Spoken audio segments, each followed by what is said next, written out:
రైతు సోదరులందరికీ నమస్కారం. మీరు చూస్తున్న చందు అగ్రి క్లినిక్. ఈరోజు మనం అరటి తోటలో మనం ఇది రకం వచ్చేసి సుగంధం అరటి.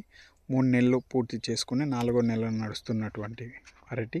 ఇందులో మేజర్గా ఈ టైంలో వచ్చేసి ఎక్కువ శాతం పురుగు దోమ ఎక్కువగా ఉండడం వల్ల చూడే ఆకు అనేది ఇక్కడ ఏ విధంగా తినింది అనేది కూడా ఇక్కడ పురుగు కూడా ఉంది. ఇక్కడ మీకు లోపల కనిపిస్తుంది అనుకుంటున్నా నేను. అదిగోండి ఇక్కడ ఉన్నటువంటిది ఇక్కడ లోపల ఉంది. ఇది సరిగా కనిపించేది ఎందుకంటే లోపలికి ఉన్నది. అది ఈ విధంగా ఆకులని తినేసి మొత్తం పూర్తిగా మనం ఒకరోజు లేటు చేసే కొద్దీ మరి ఎక్కువ తింటుంది. అదేవిధంగా దోమ కూడా చూపిస్తాను మీకు. ఇక్కడ ఏ విధంగా ఉంటుంది అనేది ఆకు వెనక సైడు చూడవచ్చు మనం. తెల్ల దోమ ఇది మొత్తం ఆకులో ఉన్నటువంటి రసాన్ని మొత్తం పీల్చి పడేస్తుంది. ఇక్కడ చూడొచ్చు మీకు ఎంత నిండుగా ఉందనేది కూడా.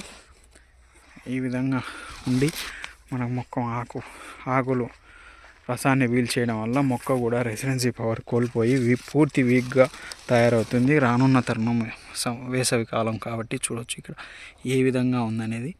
దీని యొక్క విరగడకు మనం ముందుగా పురుక్కు నోవాల్యురాన్ ఇమామెథిన్ బెంజైట్ టెక్నికల్ కలిగినటువంటి పురుగు మందు. అదేవిధంగా దీనికి వచ్చేసి ఈ విధంగా ఉన్నటువంటి మొత్తం ఉన్నా లేకపోయినా మొత్తానికి అయితే స్ప్రే చేసుకోవాలి. కింది మీద పంట మొత్తానికి కూడా ఎస్పేట్ ఇమిడాక్లోరోపిడ్ టెక్నికల్ కలిగినటువంటిది ఒక ట్యాంక్కి వచ్చేసి 30 గ్రాముల చొప్పున.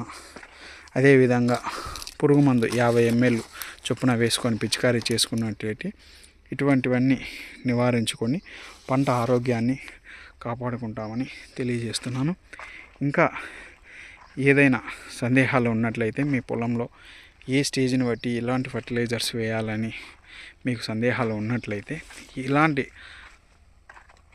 ఒక సుగంధమనే కాదు, G9 మరియు పచ్చరటి అంటే G9 పచ్చరటి అని కూడా అంటుంటారు కొందరు. అమృతపాణి, చక్కెరకేళి, రెడ్ బనానా, కర్పూరము, యాలకి ఎలాంటి రకానికైనా మేము మీకు సలహాలు అయితే ఇవ్వగలం. స్క్రీన్ మీద ఉన్న నెంబర్కు కాల్ చేసి వివరాలు అయితే తెలుసుకోగలరు. అదేవిధంగా ఇప్పుడు ప్రస్తుతం మీరు చూస్తున్నటువంటి దానికి చాలామంది రైతులు ఏ సమయంలో ఎలాంటి ఫర్టిలైజర్ వేయాలని అడుగుతూ ఉంటారు. ప్రస్తుతానికి ఈ మొక్క ఉన్నటువంటి స్టేజ్లో మీకు చెప్పడానికైతే నేను ట్రై చేస్తాను. మొదటగా ఒక ఎకరానికి వచ్చేసి ఇంచుమించు 900 నుంచి 1000 మొక్క మాత్రం ఎక్కువ శాతం నాటుతుంటారు. ఇంకొందరు ఎక్కువనే నాటుతుంటారు. దాన్ని బట్టి మనం డోసు కూడా పెరుగుతూ ఉంటుంది.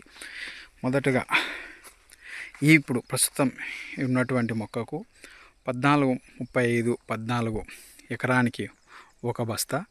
అదేవిధంగా 20-20-0-13 ఒక బస్తా. CMS కాల్షియం మెగ్నీషియం సల్ఫర్ కలిగినటువంటి ఒక బస్తా.